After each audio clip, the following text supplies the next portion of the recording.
Our senior correspondent, Mike Tobin, is on the ground in Kerrville. He has the latest for us there. Mike.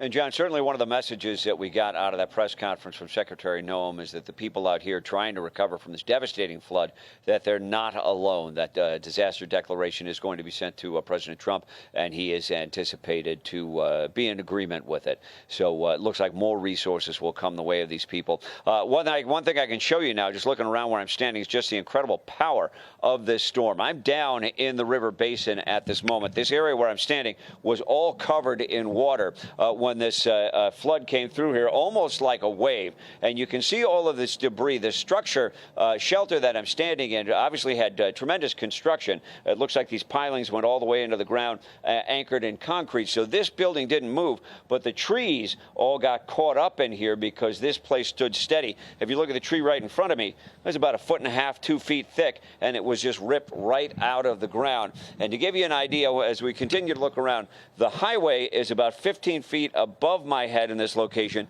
and we go 15 feet down. That is the Guadalupe River, where you can see so much debris is piled up on the banks of the Guadalupe itself. The river looks calm right now. You have people back out walking along the banks. It's hard to imagine so much destruction rolled through here so rapidly. And one of the things we do see as we stand around are the helicopters coming in overhead, conducting searches along the banks, as you heard them say in the press conference, hoping that they can find some survivors, victims of this storm who are still clinging to life. One of the things I know right now is that it's warm out here. If it's warm, people have a better chance of living longer. They don't succumb to hypothermia because of the warm climate. And we also know that the warm atmosphere. We also know that they have people on the ground, boots on the ground, as the county officials have said, searching along the banks of the river, aided by local information, people who know where the debris piles up when the floods come through. John?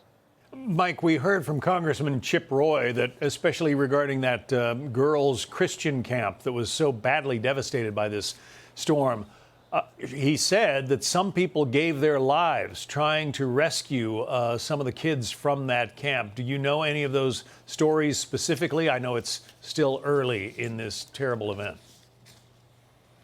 I've heard more than one story now of people who went in to save others, and qualified swimmers, strong swimmers, who went into the floodwaters trying to save other people, and they didn't come out, John.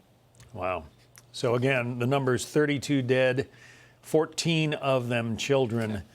And the governor of the state of Texas is asking people to continue to pray. We were told that the president is praying for the people of Kerrville, Texas, which is in the hill country, a little bit northwest of San Antonio and southwest of Austin. Kerrville, not a big city, but wow, they are going to have just an awful lot to deal with. As you look at this footage here, and as the search goes on, they are hopeful of finding more survivors, because that water threw so many people into so many trees and such a rough area. They're hopeful that they still might be able to find survivors. You say, Mike, there are more than 800 rescues that have already taken place. 800 rescues that have already taken place. And what we're hearing, as far as a lot of the people who are rescued, are people who were able to get to some high ground. And they may have been stranded because as they got to high ground, any roads that would lead up to where they were destroyed. So as of this morning, we heard a lot of stories of people who were stranded, and they had water and food airdropped to them while the effort was made today to get some of those people out. We didn't hear from this update exactly how many of those people were rescued, just that broad number, 800 plus people who were rescued in different situations. And we saw some of those dramatic rescues in which the Coast Guard Dolphin helicopter was involved, and they had the ability to drop a cable down and hoist people up from some of these rough areas. And one of the things that's going to slow people down as they're searching on foot out here is simply the fact that you do have rough terrain here in the Texas Hill Country, and all of that is now complicated by all the debris that has been caught on what you will have that's in these rough areas, all the debris that gets caught. And it's difficult for these people who are now searching to get through that area and find somebody. And they could very well search an area and miss something that is buried underneath the debris. So it's going to take several searches, John. Mike, stay with us. Of course, when a situation like this takes place, people are looking for answers. They're sometimes looking for someone to blame. There was a question asked of the Homeland Security Secretary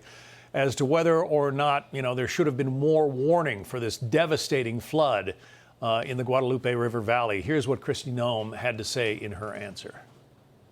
My background is, before I was in the secretary position here under the Trump administration, I was governor of South Dakota and served in Congress for 8 years before I was governor.